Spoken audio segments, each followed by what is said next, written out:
Come with me,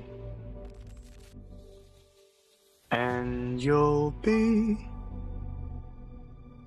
in a world of pure imagination.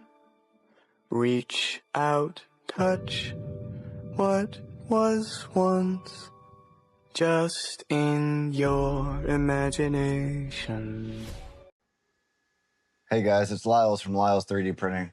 Had a lot of questions on getting these new gearboxes set up and how do I install them. I wanted to kind of just go over a couple key factors here. So without further ado, let's hop into it. So keep in mind that this Corvette I got off of Marketplace, and it was a basic, just a beater, and the kids had fun with it, but I got it cheap for a test mule. So basically what we're gonna do is when you get the box, they will look like this, already assembled, already broke in. And what you'll do is you'll take out all the screws. There's 6 screws now instead of the original 5, 4 or 5, something like that. But there's 6 screws, and you'll put the bottom side inside of the car just like normal. And then on the outside, you'll have the top portion that will slide over the inside and outside. Now, once you do that, you'll have 3 screws down here you'll put in first, and then you'll have 3 screws up top. Now, very important key before you close this up is to make sure that you didn't forget to tighten your motors and you didn't forget to put Loctite on your pinion. If you don't do that and make sure that that is both done, chances are the vibration will knock all these things loose and you will wreck your gearbox.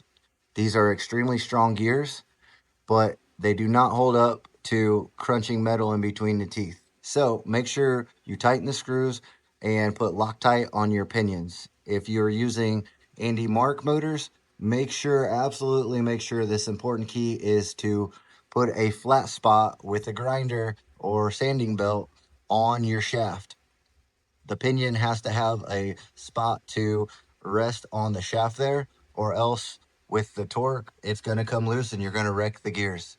So back to what we were talking about, putting in the screws. Put your 3 bottom here in first, and then you put the 2 side pieces in. You put this screw in and this screw in. The very top screw is going to be the last screw that you install. And the reason for that is because the way this is made and the way that it sandwiches down, as you put the bottoms in and the tops in, it keeps you from over tightening the sandwich plate and putting more force on the gears than need be. So you do it that way, you'll have perfect tension on the gears and your box will be held in place.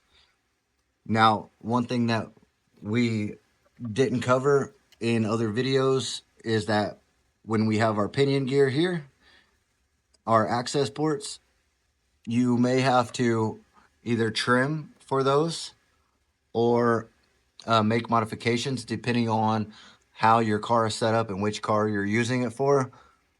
These boxes are slightly bigger and different than your OEM boxes, so you will need to modify them. But at the end of the day, when you get these cars on the track, it'll absolutely be worth it. So when it comes down to the 32 pitch versus the Mod 1, I would highly recommend that you go with the Mod 1. If it wasn't for people being used to the 32 pitch already, I wouldn't even include them because the Mod 1 is the way to go. You see every bigger RC car, they switch to Mod 1, and there's a lot of different benefits that I mentioned. And the biggest thing is that, you know, these guys that are running, playing with 2 seconds and running 6 motors and stuff, there's several guys out there, and it's great. It really is.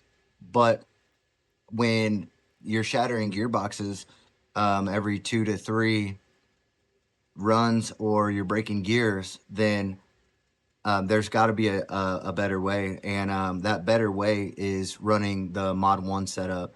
Now, the OEM box, that gear ratio is extremely high, meaning that it's going to be extremely punchy and torquey right off the line.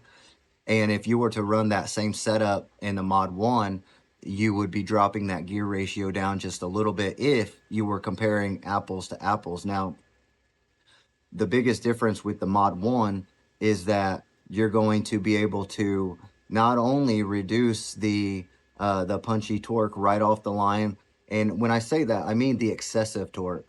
So you can compensate that torque that the 32 pitch has in the gear ratio by dropping down your pinion. Now, what that does compared to the 32 pitch is that now you have the same torque, the same punch as the 32 pitch, but guess what? Because now you're running Mod 1 and you have a different gear ratio, now you not only have that low end torque, but now you have a higher mile per hour. And if it wasn't fully snowing outside and ice, I would throw the new gearboxes that I have set up in this car or one of these cars and take it out and get some numbers for you guys. But there is a lot of benefit to running the Mod 1 over the 32 pitch. And consistency and reliability is definitely one of them. The numbers on paper, I did the math, and the numbers, you should be able to consistently hit a 2.0 or even a 190 with the Mod 1 setup running a 20T or a 22T. So we'll see. On the new gearboxes, the 3 motors, I'm pretty sure that it's going to be a significant increase. And we'll see, though. Hold me to it. We'll see when we get them in, because they are so smooth. Bearings on every gear. I mean, the gear mesh is perfect. So I'm stupid excited. But stay tuned, and we will continue to enjoy this journey together in this community. And love you guys. Can't wait to see you all out at the races. There's huge races coming up, and I'm going to try to see if I can't get out and make it to more of them, because I'll tell you what, this community, you guys are good people, and that's why I'm still here. Peace.